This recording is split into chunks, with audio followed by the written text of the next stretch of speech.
મહાદેવ અને સતીના લગ્ન થયા પછી મહાદેવ અને દક્ષ પ્રજાપતિ વચ્ચે થોડુંક વાતાવરણ તંગ કેમ બન્યું તે મને કહો. ત્યારે મૈત્રી મુનિ કહે છે કે એક દિવસ બ્રહ્માજીએ સમસ્ત પ્રજાપતિઓનું સંમેલન કર્યું, સમસ્ત દેવતાઓને બોલાવી એક મોટી સભાનું આયોજન કર્યું. એમાં ચીફ ગેસ્ટ તરીકે મુખ્ય અતિથિ વિશેષ દક્ષ પ્રજાપતિ હતા. સિંહાસન પર બેઠા તમામ દેવતાઓ આવતા જાય, દક્ષ પ્રજાપતિ નમસ્કાર કરતા જાય, આવતા જાય, નમસ્કાર કરતા જાય, આવતા જાય, નમસ્કાર કરતા જાય અને પોતાની જગ્યા ગ્રહણ કરતા જાય. એવામાં મહાદેવ પણ પધાર્યા, પરંતુ મહાદેવે દક્ષ પ્રજાપતિને નમસ્કાર ન કર્યા અને પોતાના સ્થાન ઉપર સિંહાસન પર જઈને બેસી ગયા. દક્ષ પ્રજાપતિને થયું કે મહાદેવ તો મારો જમાઈ છે, જમાઈ દીકરા સમાન હોય, મને નમસ્કાર ન કર્યા. દક્ષ પ્રજાપતિને ખોટું લાગ્યું, જમાઈ તો દીકરા સમાન હોય, નમસ્કાર ન કર્યા. મનમાં એક બદલાની ભાવના ઉત્પન્ન થઈ ગઈ દક્ષ પ્રજાપતિને. આ જમાઈ સાથે મારે બદલો લેવો પડશે. સસરાને એવું થઈ ગયું કે જમાઈ જોડે જરૂર બદલો લેવો પડશે. અસલમાં મહાદેવનો વિચાર એવો ન હતો. મહાદેવ તો શાસ્ત્રની મર્યાદાનું પાલન કરી રહ્યા હતા. મહાદેવ એવું વિચાર્યું કે દક્ષ પ્રજાપતિએ સતીના લગ્ન મારી સાથે કર્યા ત્યારે દક્ષ પ્રજાપતિએ મારા પગ ધોયા હતા અને તેથી હું પૂજનીય છું અને પૂજનીય વ્યક્તિથી પગે લગાય નહીં, આવું વિચારી મહાદેવ દક્ષ પ્રજાપતિને પગે લાગવા ન ગયા અને બેસી ગયા. સમસ્ત દેવતાઓએ દક્ષ પ્રજાપતિને નમસ્કાર કર્યા, તે દક્ષ પ્રજાપતિ ભૂલી ગયા, પરંતુ મહાદેવે ન કર્યા તે યાદ રાખ્યું અને ફરી સભામાં ઉભા થઈ ગયા દક્ષ પ્રજાપતિ પોતાના સિંહાસન પર અને ગમે તેવા અપશબ્દો મહાદેવને બોલવા લાગ્યા. ક્યાં તો સ્મશાનમાં રહેનારો છે, દિગંબર છે, પહેરવાના વસ્ત્રો નથી, દિગંબર ફરે છે, પિતાને ભસ્મ લગાડે છે, મુંડની માળા ધારણ કરે છે, રુદ્રાક્ષ ધારણ કરે છે, સરપુડા આભૂષણો છે, એની પાસે સોનાના આભૂષણો પણ નથી, ભાંગ દતુરો ખાય છે, ભૂખે મરે છે, મારી દીકરીને ભૂખે મારે. આમ ગમે તેવા આપ શબ્દો પરિસભામાં બોલવા લાગ્યા. એટલું જ નહીં, દક્ષ પ્રજાપતિની હિંમત જુઓ. દક્ષ પ્રજાપતિ એ સમયે નાથના પ્રમુખ હતા. એટલે જાહેરાત કરી કે આજથી હું આ મહાદેવની નાથની બહાર મૂકું છું. કોઈએ પણ પોતાની ત્યાં પૂજામાં, યજ્ઞમાં મહાદેવનું આમંત્રણ આપવું નહીં, પૂજન કરવું નહીં, સ્થાપન કરવું નહીં, યજ્ઞ કરવું નહીં, આહુતિમાં સ્થાન આપવું નહીં, આવી જાહેરાત કરી દીધી. આવી જાહેરાત કરી ત્યારે ભૃગુ ઋષિ આદિ બ્રાહ્મણો બધા ત્યાં બેઠા હતા. એટલે હસવા લાગ્યા, મસ્કરી કરવા લાગ્યા. ભૃગુ ઋષિ બ્રાહ્મણો હસવા લાગ્યા. ભગવાનનો જે વાહન છે નંદી, નંદીને ક્રોધ આવ્યો અને નંદી ક્રોધે ભરાયા અને ભૃગુ ઋષિને શ્રાપ આપી દીધો કે મહાદેવની મસ્કરી કરો છો, હે બ્રાહ્મણો જાઓ, દરિદ્રી થઈ જાઓ, ભિક્ષા માંગીને ખાઓ, આ નંદીનો શ્રાપ છે.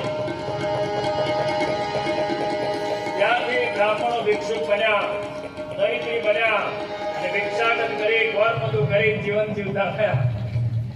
અને અમે આજે એ જ કરી રહ્યા છીએ. જુઓ, આ નંદીના શ્રાપના કારણે આ ભિક્ષા માંગી રહ્યા છે, ભિક્ષા કરી આજીવન જીવન નિર્વાહ કરી રહ્યા છે.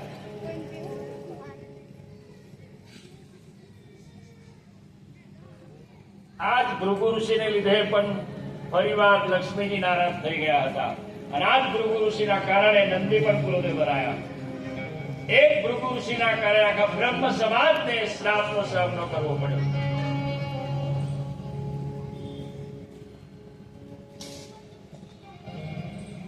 એટલું જ નહીં, નંદી એવા ક્રોધે ભરાયા, દક્ષ પ્રજાપતિને પણ શ્રાપ આપી દીધો કે હે દક્ષ પ્રજાપતિ, મારી સભામાં મહાદેવનું અપમાન કર્યું છે, જાઓ ટૂંક સમયમાં તમારું મસ્તક ધરથી અલગ થઈ જશે.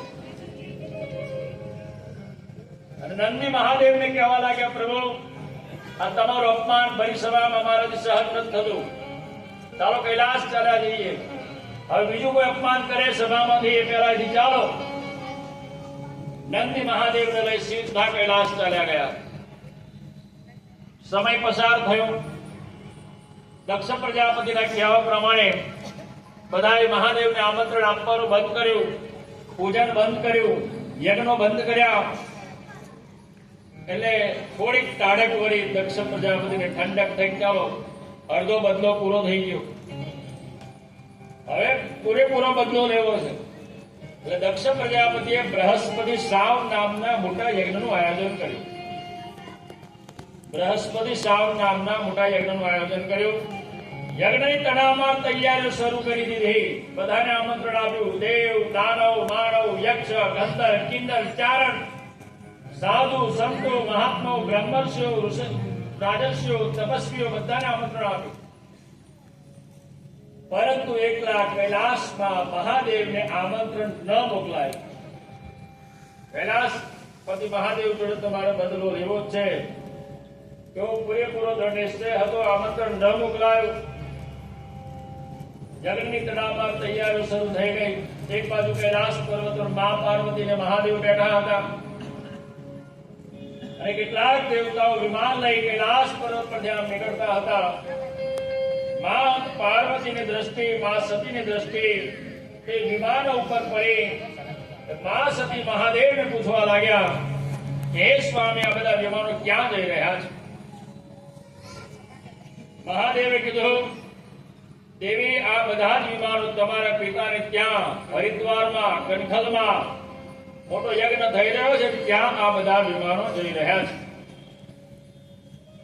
માં સતી કહેવા લાગ્યા, તો પછી આપણે પણ જવું પડે. મહાદેવે કીધું કે જવું તો પડે, પરંતુ આમંત્રણ આવ્યું નથી, આમંત્રણ વગર કોઈને ત્યાં જવાય નહીં.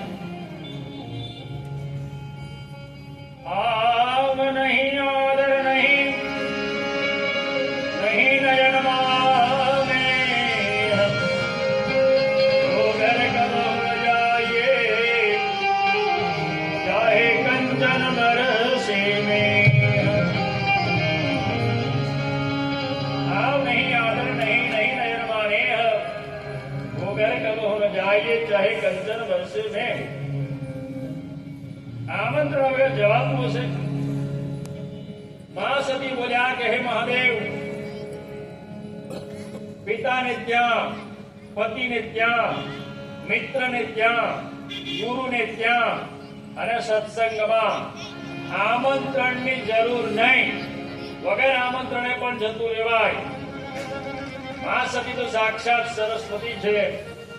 સામે આવી દલીલ કરવા લાગ્યા. એટલે મહાદેવ પણ કીધું કે મારા કોઈ પિતા નથી, મારા કોઈ પતિ નથી, મારો કોઈ મિત્ર નથી, મારો કોઈ ગુરુ નથી, મારો કોઈ શત્રુ નથી.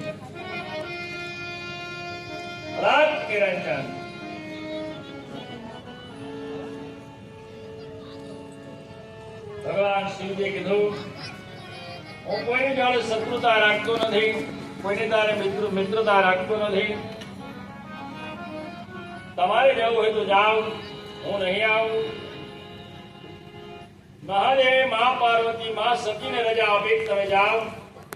મા સતી જવા માટે તૈયાર થયા. થોડે શણગાર સજી નીકળ્યા. સાથે ગણપતિ, ભૈરવ આદિ ગણોને લઈ હરિદ્વારમાં કનખલમાં આવી પહોંચ્યા છે. કનખલમાં આવી યજ્ઞ મંડપમાં મા સતીએ પ્રવેશ કર્યો. જોયું તો તમામ દેવ, દાનવ, માનવ, યક્ષ, ગંધર્વ, કિન્નર, ચારણ, નાગો